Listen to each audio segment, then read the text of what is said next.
Oh boy.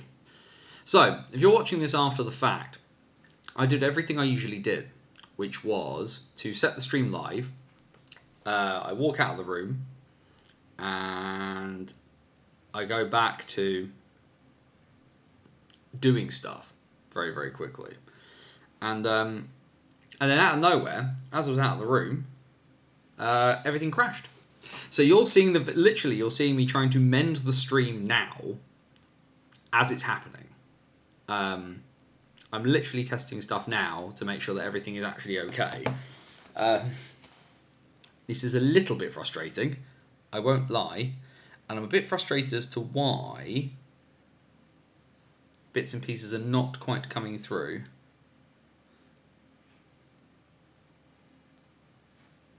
Because I've sent the stream live.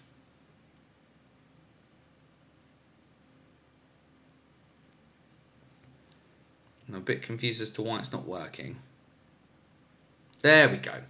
That's better. Right, now we need to very, very quickly smash everything onto here. Right. Oh dear.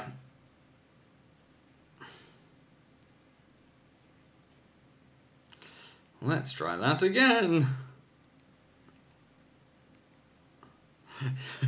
See, this is the joy of trying to do these bits and pieces. Everything works so well for so long, and we hadn't had that many tech issues actually over the last little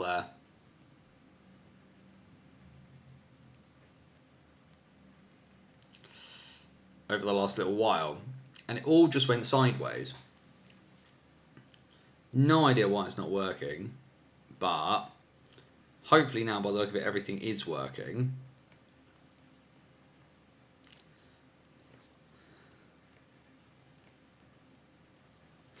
Right, let's try all that again, and let's try posting out the links and bits and pieces. What we're going to do is we're going to edit post.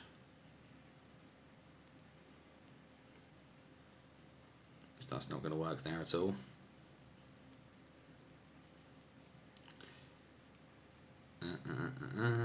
Hopefully this is going to work and people will actually get in. Stuff appears to be doing that. Let's quickly get the chats.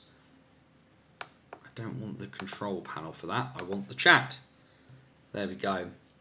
Let's see if things are happening now. Let's get back onto there actually. Why is that not working? There we go. There we go. That's better. Right. What we do need to do is just go back out and post the sort out the bits and pieces that broke, because obviously there's now posts with links and everything like that in it.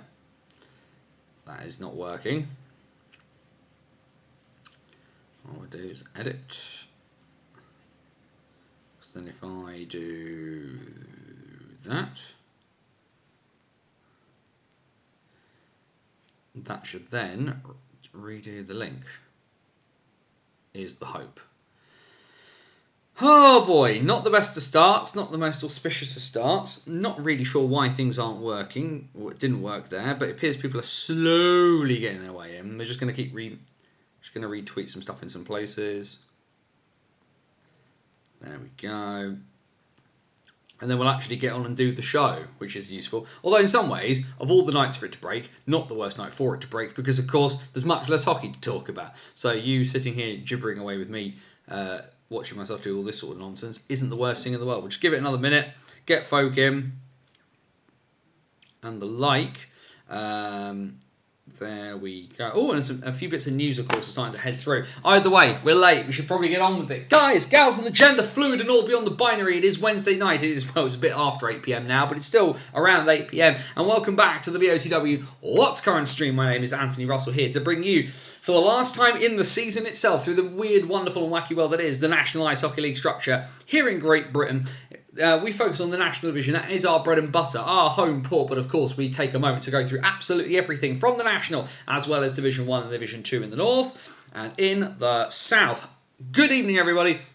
Hope everyone is doing all right. Hope everyone is enjoying themselves. It has been a pretty crazy week, all things considered. Division 2 has been put to bed. Everything is moved to one side. Though there are some bits and pieces, of course, happening. A few bits of news that, of course, we do want to cover from across the divisions. Division 1 has officially one game left, and the National Division is down to the final three games of their season. But of course, we are here to have a look back at the last weekend of the National Division playoffs.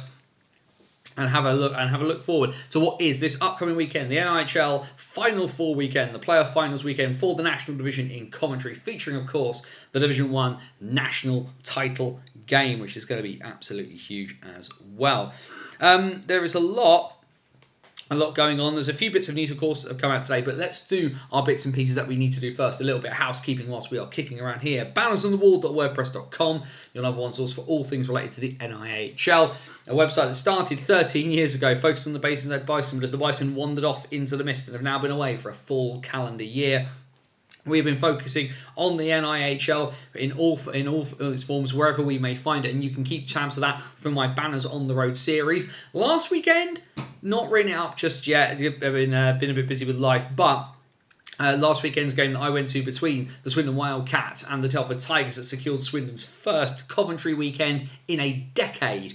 What is going to be up there on the website, and you can get all of this season. Every game I've been to has gotten a write-up from across the season as well. You can check out our Hockey Story series. That's our long form pieces of content, whether written, whether audio, visual. Lots of different stuff there from the 19th century to the present day, behind the Iron Curtain, into World War II and beyond. Lots of stuff there. The most recent piece, of course, that went up there was that interview that I did with Tom Norton, but can confirm to you now that there will be a piece coming after playoff weekend.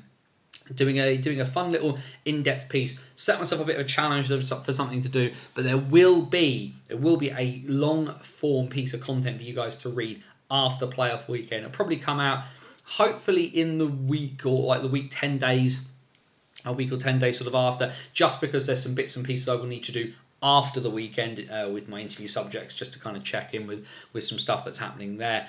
But plenty of stuff, lots of things to check out over at bannersonthewall.wordpress.com. And the other thing, of course, is that if you want to keep up with all of our socials, all the things are down there. Link is in the description. Now, because technology is a bugger and everything's stuffed up, if you'd be kind enough, please, to quickly head to your social media of choice, wherever you are watching, please do go and share out the stream. It would be massively appreciated, because, like I say, getting folk involved in the stream is always lots of fun. It's much more interesting when we have people knocking around.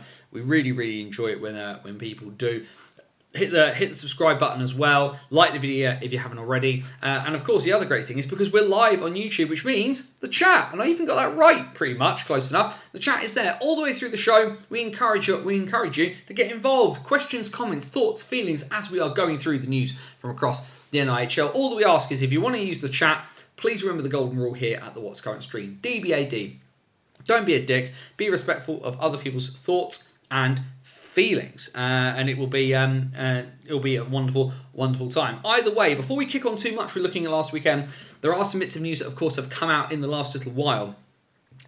News out of Division 2 South, of course, which is there is going to be some coaching changes and stuff related to with all things at the Haringey Huskies. Now, the Huskies, of course, ran Guildford Phoenix really close in South 2, got to the playoff final against the Basingstoke Buffalo and lost another playoff final in their own rink at Alexandra Palace. But there's been the news has come out that after 7 seasons at the helm, the familial coaching setup that they've had of the Huskies of Dan Allen and Reece Sampson will be stepping down from their coaching roles at the club. GM Lee Mercer will be looking for somebody else to take over and do some bits and pieces. Now, as we know, there's a lot of moving parts in Haringey, of course. Lee Mercer announced relatively recently that the Huskies, having announced that next season they wanted to come up into Division 1, they will not be doing that now, but they have also recently announced that the Haringey Greyhounds, which is the women's team to play out of Alexandra Palace, lots of stuff happening there, and now going into next season, as the Huskies, who've come so close to so much silverware in the last couple of years in South 2, will look for somebody else to lead them forward into that. Also, as well, in terms of coaching changes, we've heard in the last 24 hours, of course, that the Bristol Pitbulls will have a new coach for the 24-25 National Division campaign. Jamie Elson and the Pitbulls mutually agreeing to part ways after what has been a pretty disastrous campaign for the Pitbulls. Bottom of the table, never really in playoff contention at all, regularly given some pretty severe hidings across the course of the campaign. Things were it was not the best season in the history of the twos in South Two, but the Pitbulls were up in South Two were a much more competitive prospect. The Pitbulls in Division One, plenty of bits of changes of roster, changes of ideas. Guys came, guys left, and they just never really seemed to be able to get themselves off the bottom of the table. Of course, Owen Sobchak started the season and then disappeared after like a game, went to Sweden and is now at Hull, and everybody loves him in Hull. Plenty of crazy things going on there. There's a few names rumoured to be heading to Bristol. There, of course, is no confirmation from the club as of this point, so we will leave the rumours to one side for the time being on that.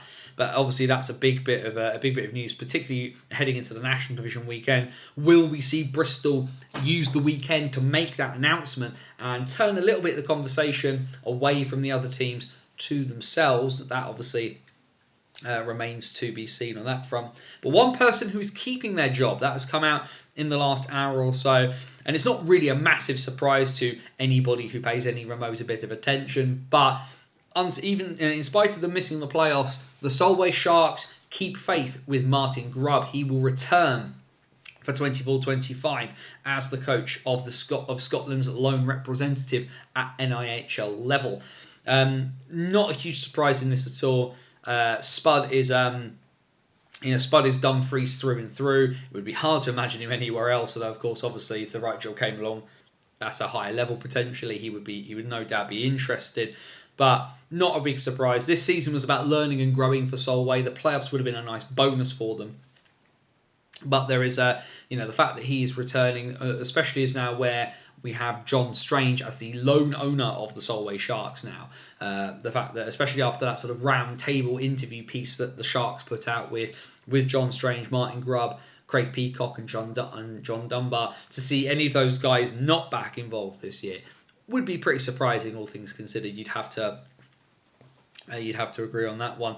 But yes, as I said on Twitter earlier tonight, the big question, of course, is who else will be setting their clock for Shark time? Because, of course, we know there's going to be new coach in Bristol, same coach in Solway, but obviously probably not going to be tons and tons of interaction between those two sides, albeit there is one player who played for both teams last year in Barry McKenzie. But it'll be interesting to see who hangs on, if nothing else, just because, of course, you've got the high point scoring totals for Solway, not just at Peacock and Dunbar, but Nolan Gardner, Olivier Arsenault, one of the top point scoring defensemen in the division. Do those guys stick around? Did they move on to other places as well? A lot sort of hanging around in the air on that one. The other bit of news I've actually just seen is that fair enough to the Bees, they've announced that they've put out a season ticket. The response to the first 50 discount on adult season tickets have now sold out, and they are launching an early bird offer on season tickets for next season. This is for adults aged 18 to 59. Your early bird season ticket application, so a season's worth of hockey in Slough with the Bees next year, will cost a single adult of aged 18 to 59 £356. So what we'll do very quickly as we're chatting about that, let's just quickly pull up the link as well on the phone with the Bees. Let's do a bit of live maths here.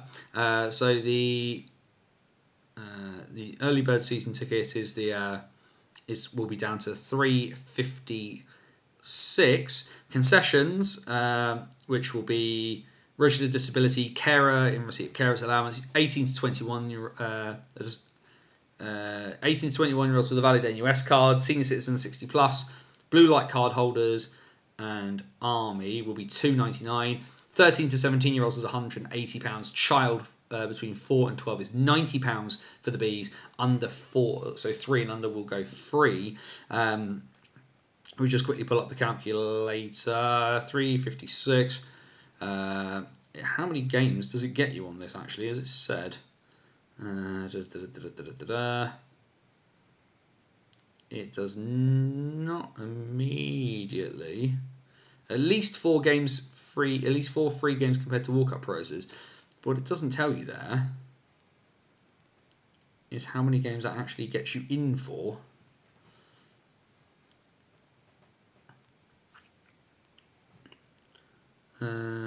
We are still looking as to how many games it actually says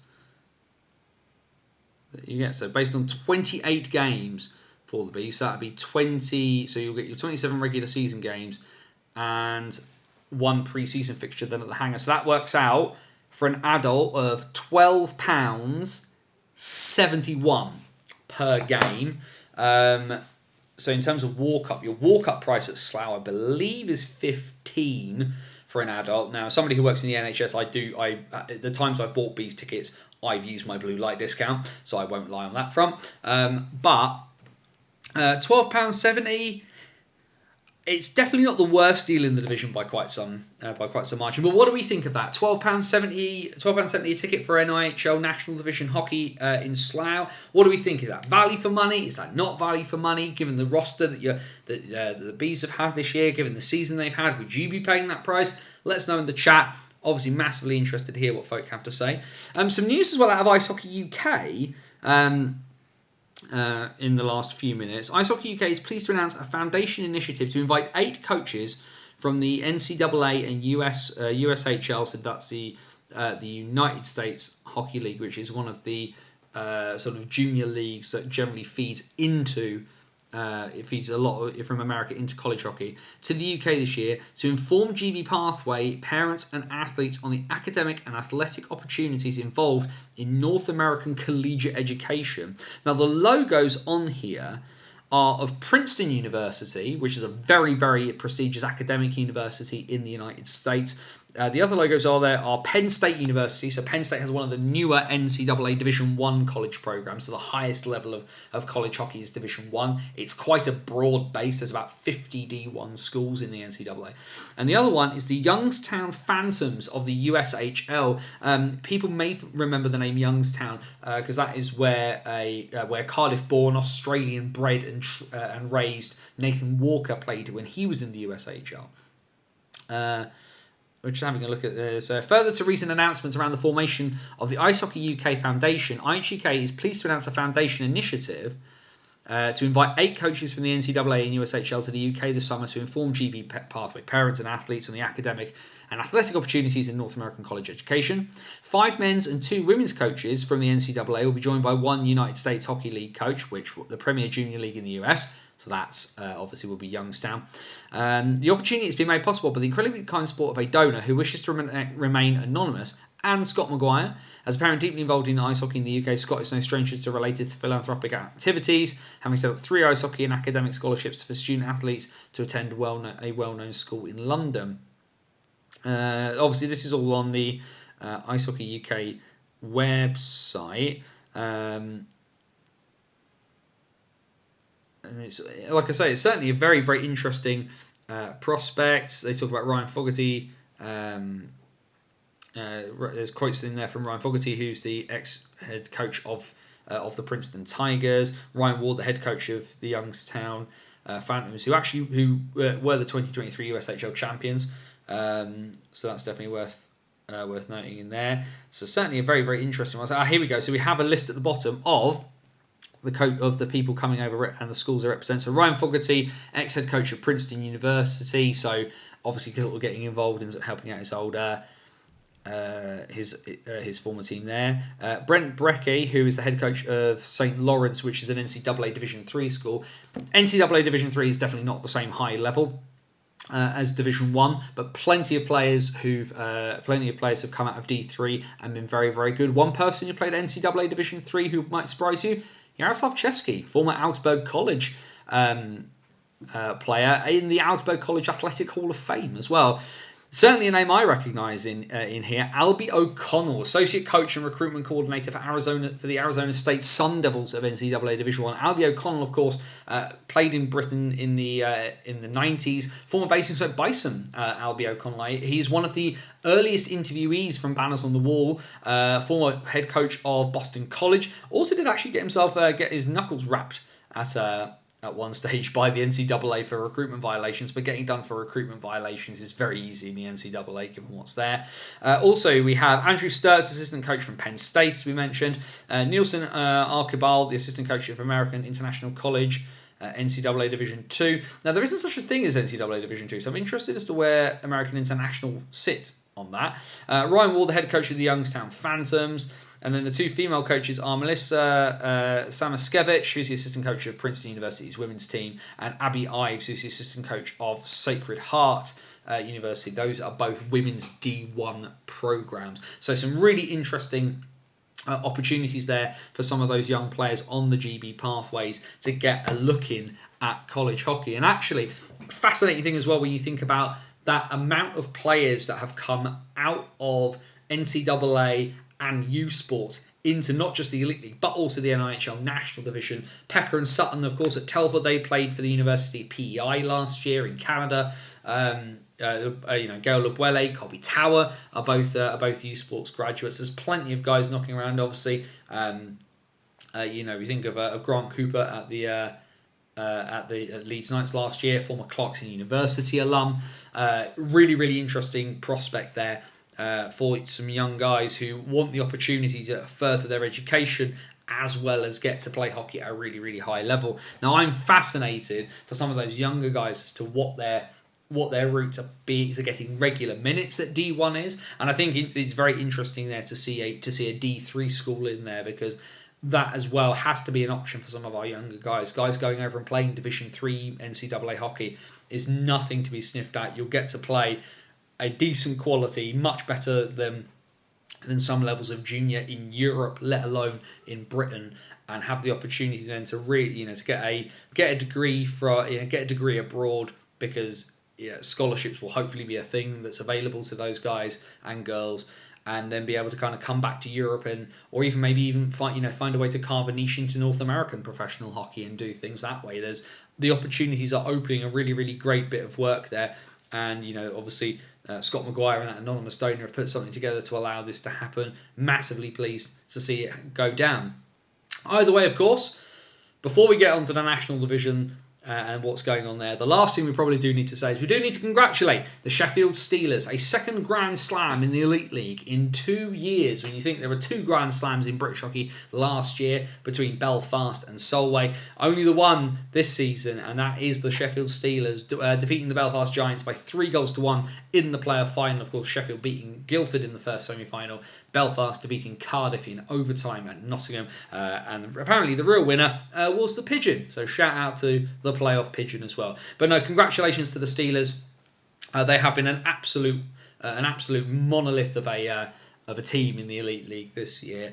Shout out to Guildford a little bit as well. Like I say, fascinated to have been and privileged to have been part of that journey for them. In terms of having being able to kind of commentate on a few games for them, hopefully gets to happen again next year as well. So lots of fun stuff happening there. But the Elite League now closes its doors, as the majority of British players there will be looking towards GB, and of course the couple of games that are coming up this weekend. GB will play on Friday and Saturday this week. They play in Leeds on Friday, and then they will play in Nottingham on Saturday, which of course then releases everybody to come for the real highlight, which of course is everything that is happening at Coventry over this weekend. So get your thoughts, get your opinions rocking and rolling. Really, really interested to hear what everybody has to think as we click the button. Let's get the graphics up. Let's get the results from last weekend up on the screen. What a weekend of action. I made my decision as to where I was going to go relatively early-ish. I didn't say where I was going until very late, for the very simple reason that I just wanted to aside from the fact that I sort of told everybody all the time, I just wanted to leave it out there. But ultimately, when the opportunity came to be at Russ Cowley's final game, given the fact that Russ Cowley played his first bit of senior hockey in Swindon and has obviously gone on this big long trip. He's gone to a lot of places, done a lot of things, and then eventually kind of to see him do that kind of last sort of regular game in Swindon, I felt that, given the fact that Ross Cowley is a legend of British hockey, I felt it was right and fair to do so. Also, as a former Basingstoke Bison captain, definitely was pleased and privileged to be there. And of course, it was the last game in Swindon for Stevie Whitfield. We will get to Stevie Whitfield in a minute. But of course, there were a few games that there was at least one game that where really on Saturday evening it didn't make a blind bit of difference what happened. The Bees were already eliminated. The Knights were pretty much on the cusp of qualification, and we knew quite comfortably what way this one was going to go at the Castle, and a 7-3 win for the Leeds Knights officially locked them all the way in. They were through. I think they were technically through ahead of the weekend anyway, but the Bees were mathematically the Knights could have failed to qualify, but I think we were all quite comfortable as to where they were going to end up, all things considered. Leeds win by 7-3. That officially locked their place in for Coventry. And then the other game in Group A was the big one, the really, really big one. Hull and Peterborough. Hull needed to win because of the head-to-heads elsewhere, knowing that they had to beat Peterborough to get through, and it went all the way to the death. But then the 100-point man, Luke Ferrara, shuts the door on Hull's season. We'd said a little bit that it felt like they were running out of steam after they lost the cup final to MK, and unfortunately the Seahawks, well, the steam goes all the way out, the wings are clipped, the flight is done for 23-24 for Hull. And the Peterborough Phantoms were locked in for the playoff weekend alongside Leeds by the end of Saturday night. In Group B, Milton Keynes needed a win. Had they lost on Saturday night against the Raiders, the Lightning were officially out then and there. A 7-3 win for the Lightning kept their season alive for at least one more day. And then on Saturday, there was where I was, which was in Swindon for their game against the Tigers. Now, initially, because of the results elsewhere, if Romford had won, and by the time, obviously given the fact that Milton Keynes faced off later, by the time Swindon won the game and people were heading out of the rink, they didn't actually know what had happened. But this was a pretty dominant performance by the Swindon Wildcats, a 6-1 win over the Telford Tigers. And given the fact I'd been in Swindon the week before, where they played against Romford and had played very, very hard, but not necessarily very smart, had been outthought by the Raiders and had been sort of game planned out of the game. The thing with Swindon was it started the same way, and I started to wonder a little bit, and I was stood next to Jack and Charlie and Dan from Macca's Talk Hockey, and I was talking to Dan. And I sort of said, this is starting, because Dan had been in Toronto the week before, and I said, this is starting to feel a lot like last week. And then they managed to get one goal. They got a bit of a dirty goal that sort of bounced off of a bunch of people. I didn't really see who it bounced off of. Everybody around me swears it was Reed Sayers. They gave it to Gael Labuele. Such is life on that front. But once the Wildcats got one, then they got two, then they got three, and everything just started to settle down a little bit. And the Wildcats got their swagger back and they got their confidence back. And that just basically meant that Swindon were able to kind of go into full flow. They were in flow state after a little while. It should be said, Colby Tower, what a game from Colby Tower this was. There's one goal, and I can't remember, I believe it's their fourth, where he chases a puck down, beats out the icing, basically cycles to himself, keeps everybody off, and nobody watches Reed Sayers. He draws all of the men to him, feeds Sayers, and Sayers basically had the net and Brad Day to shoot at. Unfortunately, chose the right option there. A decent goal for Telford in this game. Finley Howells with a goal of real quality, but it just didn't work for Telford on the night. I was surprised a little bit they didn't put Matty Bloor in towards the end, just to kind of give Day a bit of a rest rather than leaving him in for all 6 goals. But I think the rationale was to try and keep Brad moving along, keep the wheels turning for him, if nothing else. But yeah, by the time my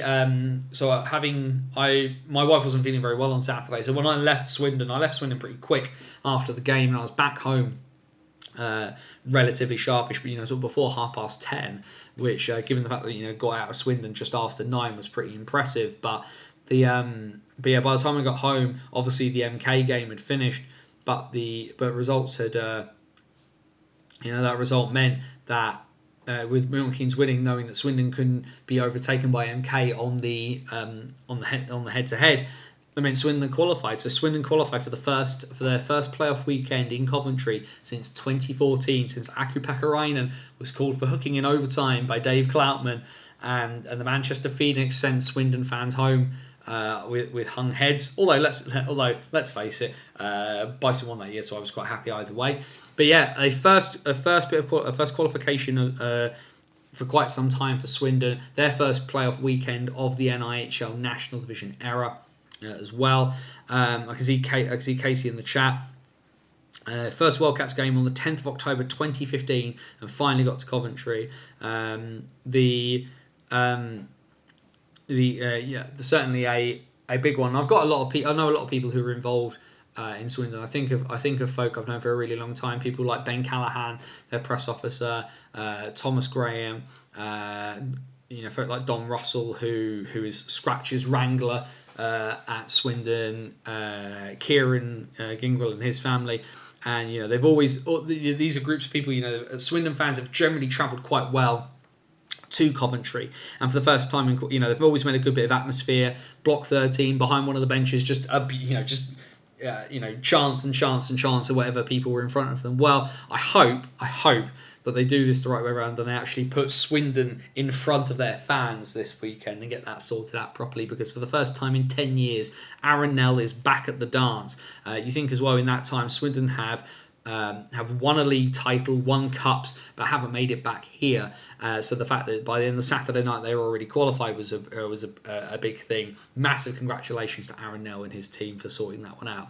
That then led us into Sunday and the final hurrah in Slough for the Bees as they head towards the golf course and their summer. But a 5-3 win for Leeds in Slough meant that the Knights are locked in top of Group A, which is about to surprise to absolutely nobody at all. And then the other game in Group A, well, Hull officially couldn't qualify.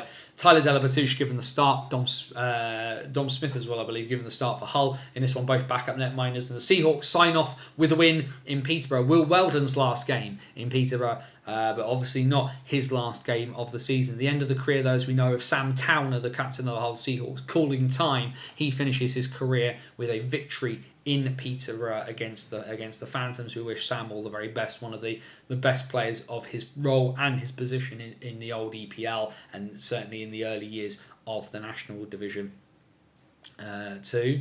But yeah, massive, obviously quite big for Peterborough. The fact they managed to kind of wheedle their way through. Congrats to them. The career of Will Weldon has one weekend left to play, and fantastic for him to kind of see. To be able to see out his career in that, irrespective of what for the many things I say about Phantoms hockey, for the many jokes you can make about Will Weldon's playing style, Will has had a pretty impressive career, a very, very dedicated career to the Phantoms as well. When you think as a senior that he's that he's pretty much played in one place for the most part, bar COVID years and the very early part of his. When he was sort of transitioning out of juniors, so he gets to say goodbye in a really good way on a showcase piece, just like a couple of other guys will as well. So fair play to him on that one. And then Group B, where there was a lot of perturbations going on, at least for some completely bonkers people who believe in conspiracy theories. The Lightning needed to win. The Milton Keynes Lightning did not win. The Raiders effectively, aside from the fact results elsewhere obviously caused a bit of a problem for them, Milton Keynes didn't win. Milton Keynes lost to the Raiders. The Raiders sign off their season with a 5-3 victory. The Raiders, of course, who were the big surprise last year in Coventry, beat Peterborough to make the weekend, shocked Sheffield when Jason Hewitt was thrown out in the early stages of that game, and then ran the Knights really, really close. There is no Coventry return for Sean Easton's men this time around, as they and the Lightning will both head into their summers. We of course say congratulations on a fantastic career to Lewis Christie, the captain of the MK Lightning. He is obviously now retired. You will be able to see him, of course, at Ross Green's testimonial in the upcoming weeks. So do make sure that you take that opportunity to say well done to him there. But a strange one for the Lightning. They're not making Coventry feels very, very odd. in that sense as to how I'm interested how Milton Keynes fans rectify this season, because obviously, finally, for the first time since they returned from their stint in the Elite League, the Lightning have a trophy. They are, of course, the winners of the 2024 National Cup.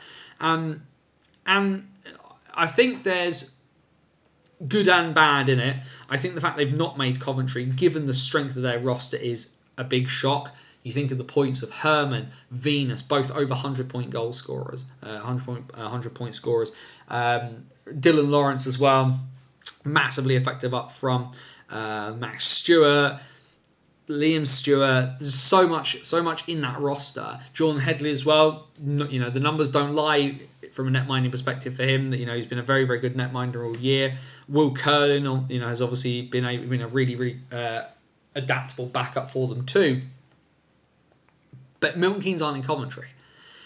And I know some people were sort of complaining, particularly about the other result, of course. Telford winning by 9-3, which means they take the head-to-head on the goals over Swindon, which, of course, the permutations will play out this weekend on that one, which is a bit of a surprise. Some people sort of saying, Swindon put their backup in. Well, yeah, because you're not going to let Rennie Marn get lit up like a Christmas tree when you don't need to, and you've already qualified. And also, in some ways, and this is why I was a bit shocked about Brad Day not getting pulled on the Saturday, Tyler Perry gets minutes. People forget all those years ago, and I can't remember if it was the 2012 or the 23rd. I think it was the 20... I can't remember which playoff weekend it was, but Mark Lee, the Guildford netminder, breaking his leg in the opening stages of Guildford's semi-final, where Guildford had to put in their backup. All it takes is one freak accident, and it's Tyler Perry versus Harrison Walker on Saturday. And so you need to be mindful of that. And the fact that teams, that Peterborough obviously played Tyler Delabatouche on Sunday, great for him to get some minutes. Very, very, very good quality young netminder. Perry getting some minutes as well, because you never know what's going to happen there. But so certainly a few people with their tinfoil hats on. The reason Milton Keynes didn't qualify, Milton Keynes weren't good enough in the playoffs. It's as simple as that. They did not, they and then lost away in Romford. MK lost 4 of 6 games when they needed to win at least 4 of 6 games. That is why they didn't qualify. No conspiracy. MK blew it, all things considered. And that's the way to kind of look at it. I can see from the chat as well, Jamie, who regular viewer of the show, MK fan, talks about having the cup being played earlier. I don't actually necessarily disagree with that idea. I know obviously there's some talk, and it obviously came out over the weekend that the Elite League have said they are going to change the Challenge Cup format. Well, for me, it's relatively easy how the league do that. The Elite League should swap to a similar format to what the was it 2014? I genuinely don't think it was 2014. I do think it was a different year. It might have been. Was it 20? It might have been 2012. Bison beat Guildford, obviously, because that was the Nicky Chin Joe Rand semi-final where Nicky Chin scores like the most ludicrous goal of his life. But I have a feeling it was 2012 because I didn't go to 2013 because it was my mother-in-law turned 60 and I had to go to that instead. But yeah, dropping the cup, doing a bit of scheduling so everybody plays everybody quite early on, and you get that first home first away bit done. And then you can have the cup final in January, February maybe, not having it happen in March. But getting the cup out of the way early would be really, really good, I think. And I don't necessarily disagree with Jamie's assertion there. But either way, that locked it all out. 6 games. Everybody had their games. Their 6 games. That meant that all things were settled and decided. We'll just have a quick look at the chat before we move on to next week. Tower from Sayers goal was amazing. I love the Plousnell goal. Yeah, if you've not seen the highlights from Saturday, lovely goal from Aaron Nell as well. Second it connected, I shouted, what a pass, and bang, a goal. Pre-touch from McCowley too, as he's returning to a building where he spent a huge amount of his career in, potentially going on to win a big cup with his first team. Getting to Ross Cowley playing under a banner with his own name on it is going to be pretty surreal. I think that's going to be a lot of fun. Swindon have Cowley and Whitfield. Peterborough have Weldon. Leeds have Jimmy Archer, who retires from Telford if they win on Sunday. Here's one I'll throw for you. If Telford win, does Vlad Luka come back or does he call time? That'll be a question there. There's not that many other really kind of older guys. Although technically Jonathan Weaver and Rick Plant have not retired. From memory, Nell, Bullas, Godfrey and Whitfield all iced the last time for the Cats. Lee Richardson also iced. He did ice in that game as well. You technically don't have an import defenseman, but stay away from behind the net, Eddie Bebris, on that front. And so what that means is that this leads into this upcoming weekend, the NHL Final Four weekend. Shout out to Max Van Mullen on the graphics, and congratulations to Max as well and the rest of the GB Under-16s. Bronze at the Riga Cup this past weekend. Fantastic result for GB's Under-16s. Max has been a godsend. I don't know about you guys, but these graphics have been really, really helpful. I have zero graphic design skill, so really, really thankful that Max, so big thanks to Max and to his mum Tanya as well for kind of helping us kind of sort bits out, because where Max is, as a teenager still doing school, Tanya and I kind of organise the bits and pieces, and Max kind of does the work, because we want to make sure that that he's. The one thing I said to Tanya when he started doing bits and pieces was he must do his schoolwork first. If he enjoys graphic design, that's great. That's great, but he needs to be sorting out his actual stuff first. But Max has kept on top of his life, and he's kept on top of his hockey, obviously, because he's just picked up a bronze medal at quite a prestigious international tournament, and he's been doing great stuff like this all weekend. But that's what it means. Full speed ahead to the Sky Dome. 1:30 p.m. this coming Saturday in Coventry. The Nell Classico will kick off the NHL Final Four weekend. The Leeds Knights and the Swindon Wildcats. The Knights heading for back-to-back trophies. That will be their focus. They want a double-double going all Tim Hortons on us. Whereas Swindon back at Coventry for the first time in a decade. Can Russ Cowley, in the rink where his jersey is retired, can he retire from hockey in with one of the grandest prizes in the sport? And the other semi-final then is later on that afternoon, 5:30 p.m. in a battle that we saw a little bit, especially towards the end of the season, when we went into the final weekend of the National Division's regular season, that these two sides were playing for position. Who would be fifth? Who would be sixth? Who would be in what playoff group? Peterborough won out in that one and took fifth place. Well, both of them qualified from their playoff groups, but it is Telford who will have home right as the winner of Group B. Tom Watkins and the Telford Tigers will take on Slava Kulikov and the Peterborough Phantoms in the evening game. And then, of course, we know what comes on Sunday. 12, I believe, hopefully they've not mucked around with the times, 12 o'clock on Sunday, I believe, hopefully, is the NHL Division 1 National Final. The Billingham Stars, the winners of Division 1 in the north, will take on Streatham, the champions of Division 1 in the south. The Stars are the team that have stepped up into the void left by Solway leaving the division. Now, it didn't go all of Billingham's way. The Cup and the playoffs both went to Blackburn, but they were Billingham said they wanted the league, and they got the league and earned the right to head down to the Midlands for this one. Whereas Streatham, hyper-focus, this has been the game that Ben Painter and his side have wanted all season. Streatham dominated the South again, missed out on that playoff title. The Grand Slam no longer an option after Solent threw a spanner in the works. But what we will see is, will Streatham end the trauma, as it were, and be able to find their way through, or will Billingham, who are going to be missing a couple of their imports, they've been a 3-import team all year, will their 1-import team be able to take on the 1-import team that has been Streatham all season? And then two of these 4 teams will meet in the NHL National Division playoff final. The curtain comes down on ice hockey in the NIHL in 23-24. Who gets the last word? Will it be a double-double for Ryan Aldrich and the Leeds Knights? Will Swindon put all the hurt to bed? Will Telford, who've come so near so many times, finally get over the line? Or will Peterborough do what Peterborough do best and ruin it for everybody else? There is plenty of exciting stuff to come this weekend at Coventry. You can bet your life on that one. Now, the one thing I should say, of course, is that I'm aware that a few people can't Obviously won't be able to go to Coventry, and the weekend is now officially a sellout. There are no more tickets. If you don't have a ticket, do not travel. And there is a streaming package available. Yes, and as I mentioned last week, Muggins here is part of the commentary team for this weekend. Now, I've seen a fair few people over the last week talk about the price of the streaming package. Now, I'm not going to get into the pricing of that because it's not the decision.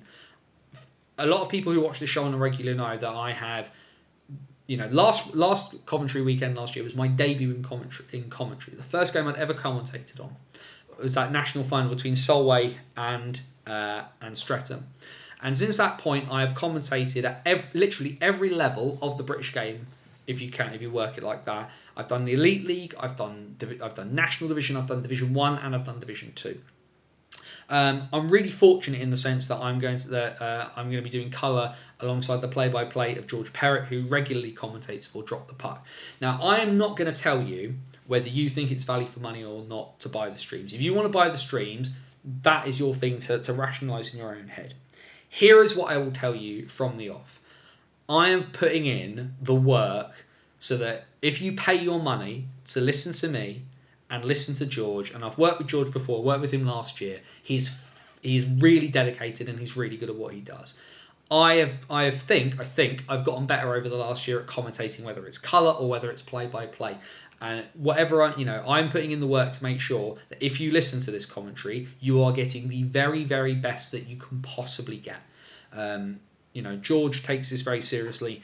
I obviously want to have fun. It's a great weekend, but I'm taking what I'm doing seriously too. So if you don't think you can square the money away in your head, or you think it's too expensive, that is your decision. If you want to spend the money to watch the stream, that is your decision. But what I will tell you is this: if you pay your money, I'm there to put in a shift. I'm not going to be perfect. I know I'm not going to be perfect. And George knows he's not going to be perfect either, because he does not watch as much National Division as I do, but he's really good at what he does. And I like to think I've put in the effort that I've gotten good at what I do as well, so that when people will look back and can watch the highlights of this after the fact, that the commentary will add to the experience. It will not take away. So whatever, like I said, I'm not here to tell people how to spend their money in that sort of sense. But what I promise you is this: I'm putting in the work that when you hear my voice this upcoming weekend, you are getting the best of me, and you will get the best out of George as well. And I've been speaking to the guys from Drop the Puck, to Ben, to Gary, to all the folk who've been involved, and people are ready to put in a shift to make this as good as it can be. I can't control the price, but I can control the quality and the effort that I put into it. I'm going to do everything I can to make it my best. So if you tune in, great. If you can't, that's okay. That's your decision. I ain't going to tell you what to do on that front. But if you do, you're more than welcome for the ride. Hopefully it's going to be a lot of fun. If nothing else, I'm pretty certain all of that Swindon lot are going to be in front of me. No, Kieran, do not swear on the stream, please. Thank you. So there we go on that one. Looking forward to watching now Classico on Saturday afternoon. I think all MK fans will be supporting Leeds. That's fair enough. Got to pick a side on that one. The Now Classico has been title year. Don't think any game has been decided by more than 1 or 2 goals. There was that ridiculous 9-7 game, which was pretty funny. Leeds obviously favourites, but hopefully not as cut and dried as some are making out. I don't think this is going to be straightforward for Leeds at all. Don't go giving him ideas. Oh yes, because of course, Kieran needed the. Would I? Yes, you would. What else have we got? Phantoms vs Tigers will be an interesting tactical battle. I actually massively agree with you, Jamie. I'm really, really interested to see how both teams approach this. Of course, I've been critical of Peterborough's style of play from an aesthetic perspective. But these are two teams that are generally relatively good at kind of shutting teams down. What I always find interesting, though, is that some ways the book is kind of written a little bit on Slava hockey. It's hard to beat, but also there is a way to beat it, which is to pressure them, to make them chase the game and make them open up. Because if they open up, yes, they have the offensive firepower to be able to do something with. Ferrara, Sladkowski, Björkli Nerdstrom. There is a bunch of guys who can do bits and pieces for them. But if you make Peterborough open up, is the defence, is Jordan Marr good enough to do that? And of course, I've seen if you just kind of beat Telford into submission by just pouring it on them, they didn't really know what to do on Saturday, and then kind of gave it up as a bad job for Sunday, which obviously worked for them. So Billingham to win that. The issue I think for Billingham is going to be how they adapt to missing guys. So Grigors is out because he's suspended. Patrick Grigors, their import defenseman, is out. Ian Brown, their Canadian import forward, to my knowledge, is not playing. I believe he's injured and will not be taking part in the final. So what happens with Roland? Roland's Gritlands will be the lone import, and there is that top line is relatively, you can tell which one's the top line because they were the ones with the buttload of points. It's Michael Elder, the captain of Billingham, along with Chris Sykes and Roland's Gritlands. Now, what happens there, I don't know. But the issue, I think, for the thing that people maybe are underestimating with Streatham is Streatham have made themselves a much better team defensively this year. Like, Danny Milton has a 95% save percentage in the league. That's not a playoffs thing. Danny Milton has a 95% save percentage in the league. But a chunk of that, of course, is on his defence. But people have underrated that defence all year. Tomasz Skokan, Callum Burnett, Sam Waller, Preston Toombs is a really, really fantastic young prospect. I'm really interested to see people get a proper look at Preston Toombs. Now he kind of plays regular minutes. But that Streatham D has been very, very good. Jordan Gregory as well is not the most mobile of players, but he's a very, very good shutdown defenseman at D1 level. So really interested in that. For Billingham, again, Thomas has said there in the chat, lots of pressure on Sykes and Gritlands. But actually, as well, you look at the back end of that Billingham side. The top two, Joe Scutts from NHL Stats, God bless him, did his sort of stats, tweets about the individual leagues on Twitter. And the thing that you notice from a minimum number of minutes, I think it was minimum of 400 minutes played. The top two netminders in that division both play for the same club. It's both Billingham netminders. Like, they literally have two good options, and that defence has obviously got, is going to be really decent. The big question is how well Billingham travel. They've got injuries. They've potentially as well got guys who may not be able to ice due to work commitments. What sort of Billingham are we going to see in Coventry is going to be interesting. Streatham, like I said, have been hyper-focused on this all year. To get back to this point was Ben Painter's goal. Even Graham, good to see you. So that's what I'm really interested to see. And Graham, of course, is somebody being a Blackburn fan who's seen a fair bit of Billingham this year. He's seen them be very good. He's seen them be very bad into the bargain as well. How does it go? I don't. You know what I'm going to do? I'm going to be brave. Joe Scutts criticised me, and I get his criticism because he said I didn't make sort of. I gave really fluffy predictions for the league, and I said you don't make predictions when you have no data to base them on. Well, we got data a little bit to kind of base this on for playoffs. So I will call this Luke Brittle hat-trick in Bamwell. He does love the big games. Okay, so I'll do that then. I will nail my colours to the mast. Swindon beat Leeds.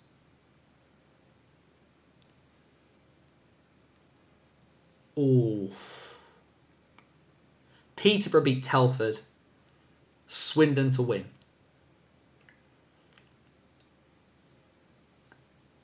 Streatham over Billingham is where I'm calling it.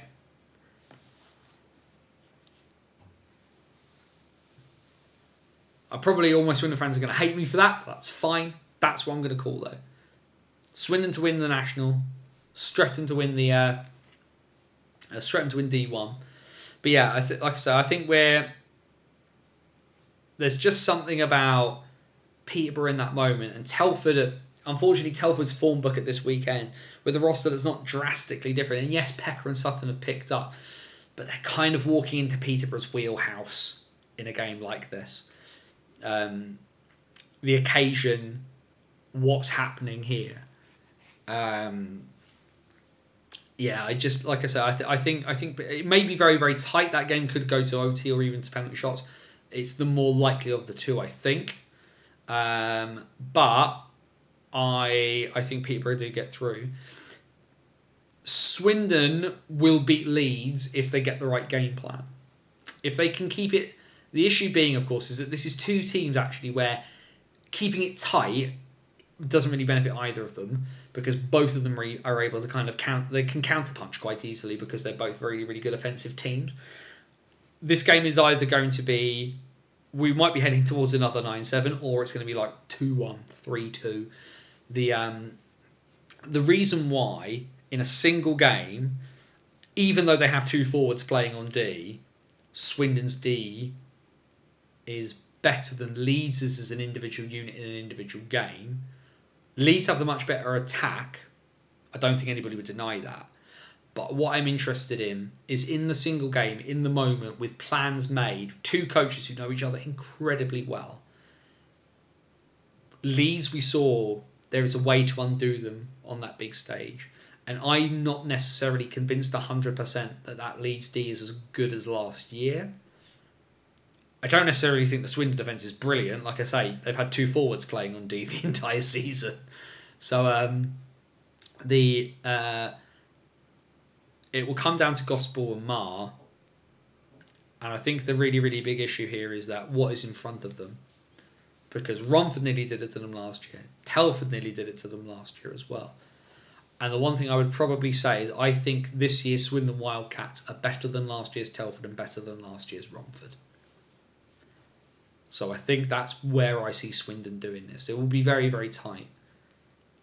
But the propensity... So if you had Aaron Nell skating in on a breakaway against Sam Gospel, or Kieran Brown skating in on against Rennie Marr, that's pretty much a flip of a coin as to who scores that.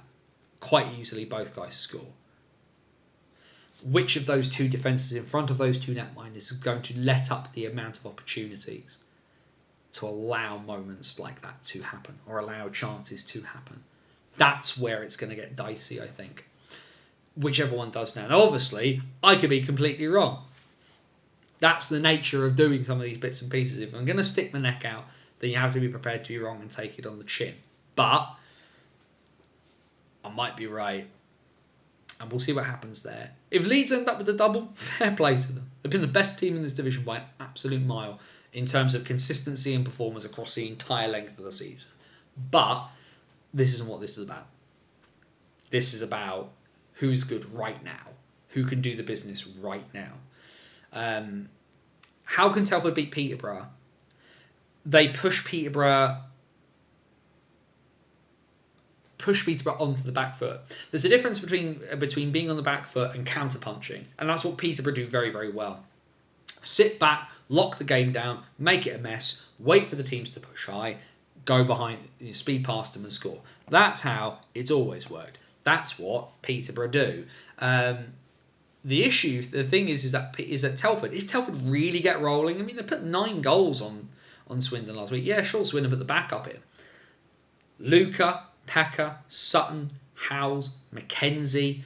Like, there is enough firepower in that Telford team to be able to do it.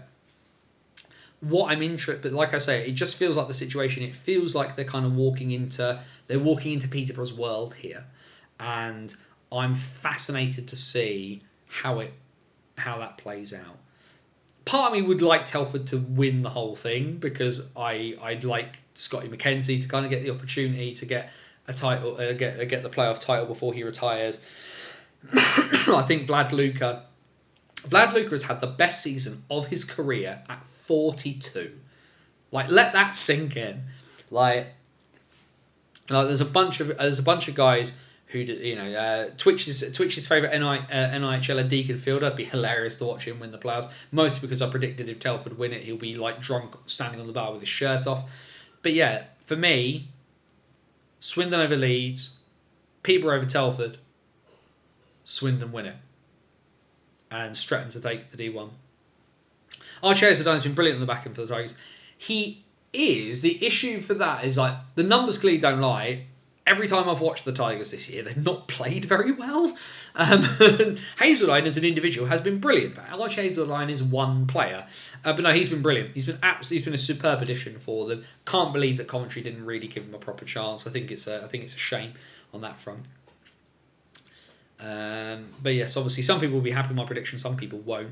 We'll also of course see, because playoffs obviously throws up a few sort of stupid rumours. We'll see what players get banned from what pubs. Obviously everybody and their mother is asking after spare tickets. I've seen Gail Labuele asking for tickets. I've seen Russ Cowley asking for tickets. I've seen Russ Cowley asking for 5 tickets. I mean, talk about optimism on that front. Scott McKenzie I've seen asking for tickets as well. The only thing I'd say is that if you are now like desperately looking for a ticket at the end, please make sure you have a proper conversation before you try buying anything off of anybody. Don't do anything silly. Try not to get scammed or anything like that. I think I saw the folk at Hockey Freaks on Facebook. I said they're gonna delete any threads to do with tickets off after a certain point. So fair play on them for that, because it will just help. And also just reminding people, if you've sold your ticket, delete the thing. Delete the post about it. So there's obviously that there.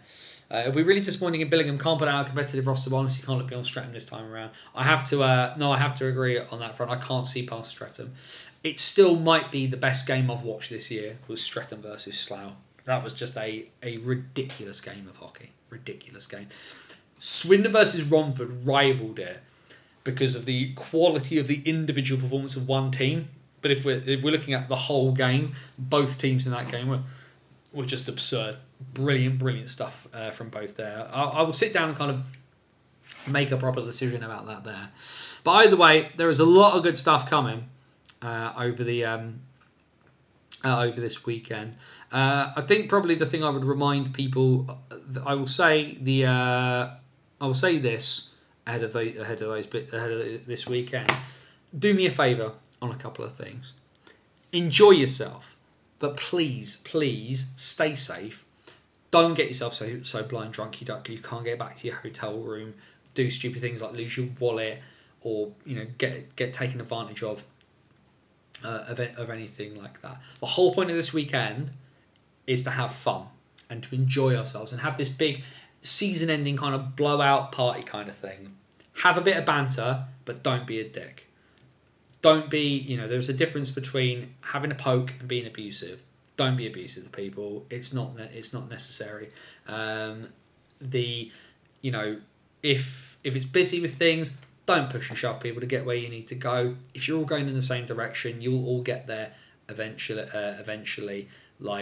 Just be mindful of other people.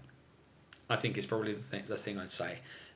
We can all enjoy this weekend without being arseholes. Let's not be arseholes, I think is probably what I'd say. I just think sometimes, even I got threatened by somebody one year at playoffs when they did something stupid.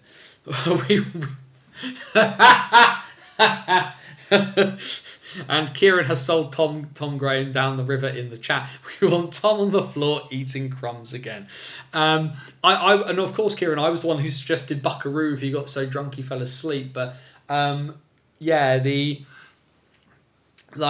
just look after each other this weekend. If someone's having an issue, they've had a bit too much to drink, sit them down, get them a pint of water, get them back into the space. If they need to get back to the hotel, get them back to the hotel. Sort of safely in bits and pieces of that. But most importantly, enjoy yourself. Coventry gets a bad rap, and there are some things justifiably that aren't great about Cov, but there's some really great drinking spots to kind of go to. There's lots of great places to eat. Get some dinner on Saturday night as well, which I actually need to figure out, because where I'm kind of doing this as a busman's holiday, I need to figure out who I'm going to dinner with. I think is probably the key question there. Because definitely, if anybody wants, because this is the one thing, I don't stay in a hotel in Coventry. I stay with friends, so I know where all the locals go. If anybody wants to follow me to a really good burger spot, let me know. You can come and join the party on Saturday evening. But yeah, there's going to be Bison fans there. Bison have got a block, as they should do. We are technically still part of the league, even though we're not playing. Streatham are going to bring people. Billingham are hopefully going to bring a fair few people as well. It's going to be cracking. It's going to be such a good weekend. But yeah, if anybody can, like I say, if anybody wants to go grab dinner on Saturday, do shout. It'll be fun. Rather not eat by myself, but like I say, just hadn't thought it through. Normally, because there'd be a load of Bison fans, we'd all just go dinner. Yes, we'd all go and grab dinner. But yeah, turn this into a busman's holiday for myself. So we'll figure that one out.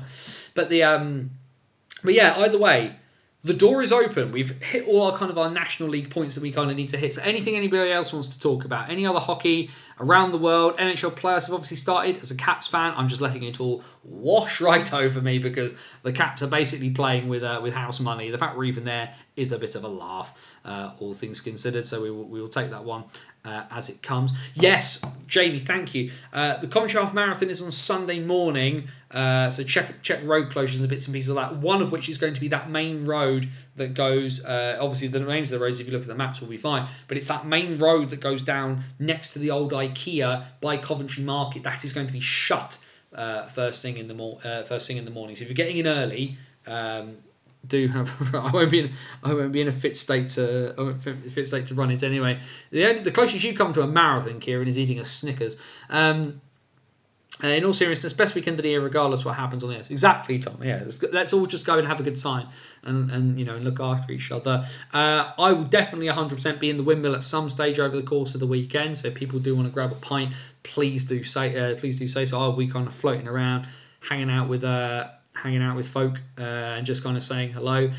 People watch the show. People will come up and kind of say hello. And I know some people are a bit kind of like don't necessarily know how to kind of approach people that they kind of watch in this kind of circumstance.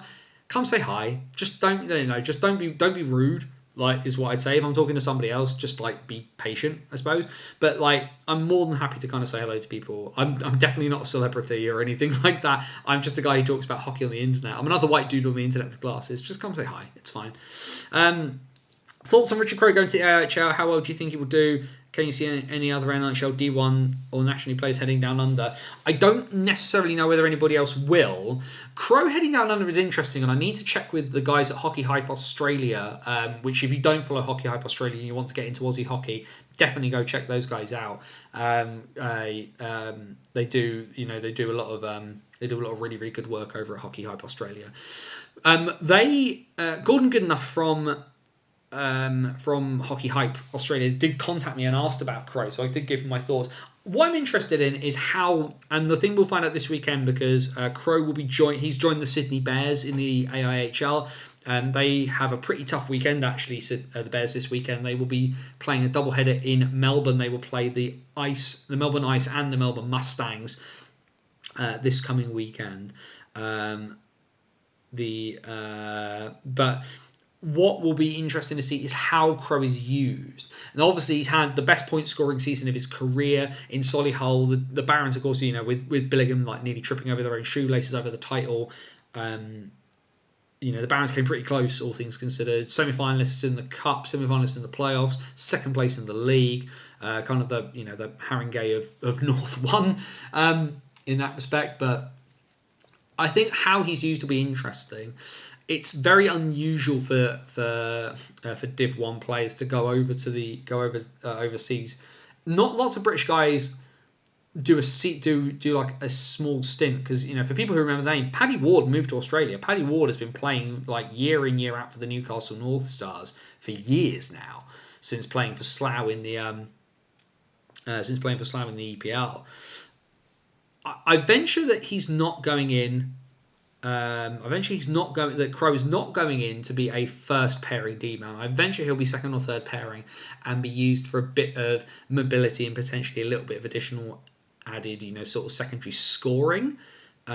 Is where he will go for on that one. But also as well, the thing with Australia at the moment is that the Australian national team are currently playing Worlds. They are at the Div 2A Worlds in Serbia right now, in Belgrade. So there's a lot of guys, including a few guys on that Bears roster, who are going to come back. The league always kind of takes a little bit of an interesting turn once Australia return from Worlds, because Worlds is played at the beginning of their season, not the end. So guys are kind of missing things. Crowe is an interesting addition because If nothing else, the one thing that the Bears are having to stare down is they've lost their sort of perennial starting netminder, generally the guy who is Australia's #1 netminder internationally, a chap called Anthony Kimlin. And Kimlin injured himself in the sort of pre-season Trans-Tasman series that Australia played against New Zealand. So Kimlin, I don't know how long he's out for, but Alexei Toivonen and Canberra's netminder, and Jakob Dornbus from the Sydney Ice Dogs, which is the other team in Sydney, are the netminders in Serbia this year for the Mighty Roos. So, what's the name? Hockey Hype Australia. Hockey Hype Australia are the guys that you are looking for. They are. He says, just quickly having a squiz. Hockey. Let me just try and get them up because they are on Twitter. It's also going to happen if I can spell. I don't have fat fingers. Hockey Hype Australia.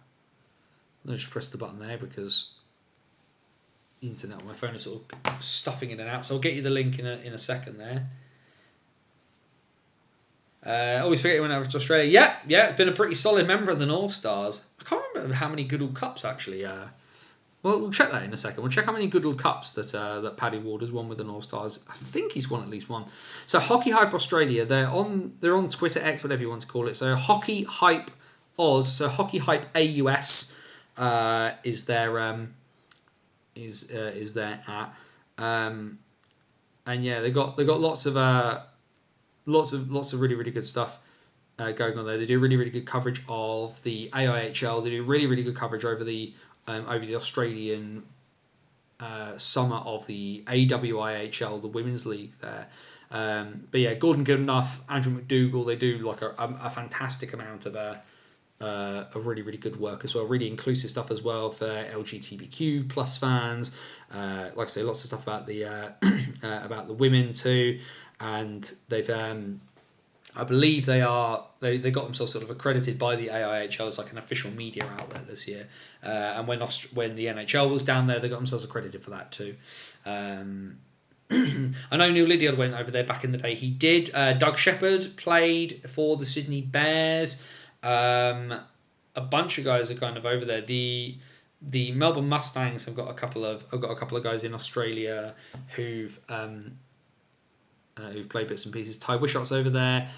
Josh Adkins, who played for Leeds at the beginning of this year, he's in Australia at the moment. I'm trying to think as well who the guys are who play for the Mustangs, because it's going to bug me now if I don't look at it.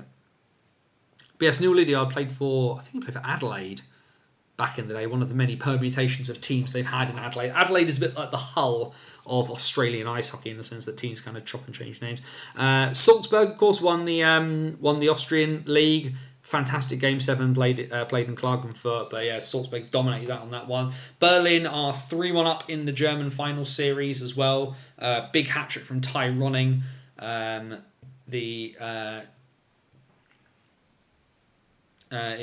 game 4 there, so Berlin are on the verge there as well of winning that one. What else have we got in the chat? Paddy, Slough and Romford is why the third, fourth place player was stopped to Coventry. Yes, indeed it was. We don't talk about such things. But yes, let's just quickly pull out the bits and pieces as we go towards the end. Yeah, but yeah, we'll say last call because it's nearly 9:20. I know we started a bit late because of tech issues, but obviously a lot kind of happening there. Elite Prospects doesn't seem to want to work, which is really annoying. Mostly because my phone doesn't appear to want to work, which is really, really frustrating when I'm trying to get information up. See if we can get that. Melbourne Mustangs, the AIHL. There we go. Is Weeby Darge still playing? Weeby Darge is still playing. He's playing for Newcastle. He was in Canberra for quite a few years when the Brave were kind of quite dominant, but now I believe work moved him. Work location kind of changed, so he ended up working in Newcastle. So he's sort of living in Newcastle. So he's no, that just doesn't want to work at all, does it? That's very very frustrating. Let's see if we can get Paddy Ward's player profile up. Paddy Ward. See if we can get Paddy Wall's bits and pieces up there. But yeah, Weeby Dargis still playing for Newcastle now. But yeah, NHL playoffs. Like I say, the Caps are the Caps are playing with house money. If we get one win, I'm happy. is where I am on there before Matt Remby becomes the most popular man in the world for the next little while. But yeah, for like I said, really sorry. There's just nothing seeming to work, and if I try to do too much on the computer, obviously it's all going to go a bit. All going to go a bit pear-shaped there. That doesn't want to work either. How very, very frustrating. But yeah, like last call, questions, comments, predictions for the weekend. Let's see what do people think? What we got from people? What do they think? If you haven't had your prediction there. Melbourne Mustangs. Who is it who's playing for them? Yes. Chris Lawrence and Ty Wishart. They're the guys who are playing for the Mustangs, whose names always kind of leap out at me a little bit on that one.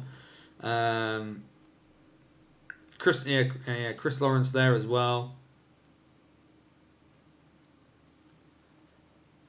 So a few guys. The other thing as well is that AIHL. You can still buy your subscriptions for AIHL TV if you haven't got the money to part with an AIHL subscription, but you still want to watch some hockey from the other side of the world. Hold your horses until May, because the New Zealand Ice Hockey League will be kicking off in May. The Quest for the Virgil Cup will return. They stream for free on YouTube. So that's the NZIHL. Massively fun league as well. And actually a place where we've seen a fair few British guys as well play. Ross Venus has played there. Kieran Long played there. Last season, Brendan Walken played there. As did Peter Stepanek. Played over there last year as well. So some names people remember. Elite Prospects. Oh, good. It's not just me having a funny 5 minutes then. But yeah, like I say, last chance anybody to get all your bits and pieces in before we head off. So, what's going to happen? Coventry. I'm going to focus on commentating, so there'll be bits and pieces. I will pop up over the weekend and kind of do stuff. So we'll see how that goes. We will be back next Wednesday night, 8 PM for the What's Current stream. Stream will run as normal. No big difference or dramas there. So we will have kind of a big review of the season. Maybe I'll get a few people on and we kind of do this as a roundtable kind of thing. Stuart plays regularly there too. He hasn't. He's definitely played a few. He didn't play last year, but he has played there before. But a few British guys have kind of gone over there. It's a little bit of an easier schedule to kind of go. Also, the New Zealand League has a fantastic thing. They have a team called the Auckland Macau, which is the Maori word for shark. And basically, it's a team made up of all the young players of other teams. So they play, and the stats are counted, but they can't qualify for the playoffs. Basically just like a big development team. They get pumped all the time, but it's a way to give guys minutes against like top end sides and stuff like that. But yeah, Brendan Walken played there last year, won the title with Sky City Stampede, top scorer in the league. I don't know if he got league MVP. I think Colin McIntosh, the New Zealand national player, got MVP. But certainly they won. But next week we'll be back. What we do for the summer, we'll figure that one out as we go. But there's obviously going to be, there will be a bit of a break. I'm going to take a bit of time off from doing bits and pieces. But like I say, there's a Hockey Stories piece coming that I've got to work on. So don't you worry about that. Don't you guys worry. Plenty of stuff to come on that front. Yeah, as Kieran says, enjoy the weekend, everybody. See everybody in Coventry. Mustangs to YouTube highlights. Yes. Check the AIHL Facebook page, Casey. They definitely do bits. There are highlights bits that go around. Either way, we're nearly done. Let's call it there. Bannersonthewall.wordpress.com, your number one source for all things related to the NIHL. You can continue to follow my journey that's slowly coming to an end for 23-24, although not over just yet, and probably won't even end with Coventry. But the game from last Saturday that I went to between the Swindon Wildcats and the Telford Tigers. I will get it up on the website before the weekend, but there's plenty there, as well as our Hockey Stories series, long form pieces of content both in the written and audio visual form from the 19th century to the present day, behind the Iron Curtain, into World War II and beyond. The latest piece is there from Tom Norton. You can check that. You can obviously go check that out. But there is a new piece coming just after playoffs. There's a few bits and pieces I'm working on this week and in the weekend, and it'll be after as well. So plenty to be said on that. Looking forward to putting that piece together. The back catalogue of the old BOTW podcast is there, as is our free-to-download tabletop ice hockey game, Dice Hockey, that you can play with bits and pieces lurking around your house. It's free to download. All I ask is that if you've downloaded it and you enjoy it, please do take a moment to chuck a couple of quid towards Parkinson's UK. My dad is a sufferer of Parkinson's, has been for the better part of 11, nearly 12 years, and he now has Parkinson's dementia with it.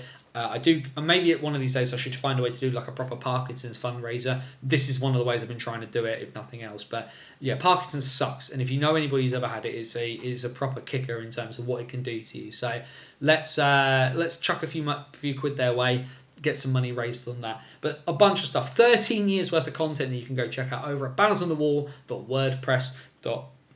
Facebook.com/bannersonthewall. If you like getting your news to your Facebook feed, please do head over, hit the like button on the page. Everything that goes on the website, most stuff that goes on the YouTube, and a few other bits and pieces will all go into your feed if you hit the like button over on Facebook. Twitter, X, whatever we're calling it, is @BannersODW. The best place to keep up with me and my kind of rolling commentary on hockey throughout Britain and the world. Links for bits and pieces go up there as well. You can, and even sometimes occasionally you've got a bit that doesn't make it onto the website, so you can go and enjoy that as well. But lots of stuff there, and of course the great bit about social media is all of the links are down there in the description. So if you miss bits and pieces there, as well as the link to our virtual busking hat over at buymeacoffee.com/BOTW.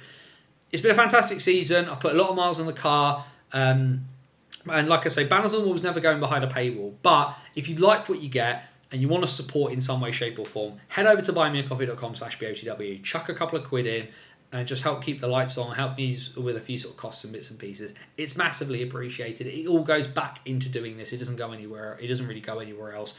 So if you want to, if you can afford it, that'd be great. If you can't, it's fine. Just spread the word and let's get as many people kind of joining in, because of course you are right now, whether it's live or not, you're watching the NIHL's best, first and pretty much only real live show kind of dedicated to the NIHL. That's the BOTW What's Current Streams. We've been here the entire season. Where have you been? Wednesday nights at 8 o'clock for the most part, if we're not commentating elsewhere, or the tech doesn't break on us if nothing else. But the other great thing about YouTube is there's tons of stuff on the YouTube channel. It's not just the What's Current Stream. Video interviews, our series that I've done this year with the Solent Devils, the detail in the Devils. We've got a fantastic interview that's up now on the channel with head coach of the Solent Devils, Alex Murray. If you want to get some insight into how somebody coaches a team outside, not just in general, but you also get some sort of detail as well about putting a team together in Division 1.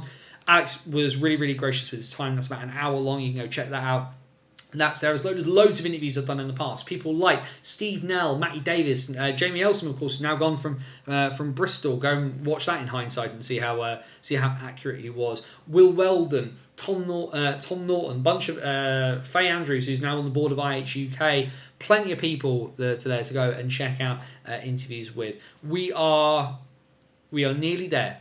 We're nearly at the end. We will bring the curtain down on the season next week after it's all done. We will kind of have a look back at bits. That'll be a fun way to do that next week, and I can kind of splurge out of my brain some thoughts of what this year has been, as I kind of have done as I've gone. But yeah, we will kind of properly kind of close the door on 23-24 next week. But for now, we are not done. This weekend promises to be everything we want it to be and more. It's going to be exciting, it's going to be nervous, it's going to be fun-filled, it's going to be frantic, it's going to be energetic. There will be passion, energy, physicality. It will be everything we love about the sport diluted into the shortest, most rambunctious form humanly possible. Playoffs, baby. Maybe we don't get 7-game series, but we have what we have, and let's enjoy it while we get it. Be happy. And especially this weekend, given what people sometimes are a bit like with alcohol, please, please, please be safe. For yourself and other people. As my friend Scotty Ross would say, take care of yourself and somebody else. For bannersonthewall.wordpress.com, this is Anthony Ross saying stay safe and so long till the Sky Dome. See you at the weekend, everybody. If you can't find me, probably be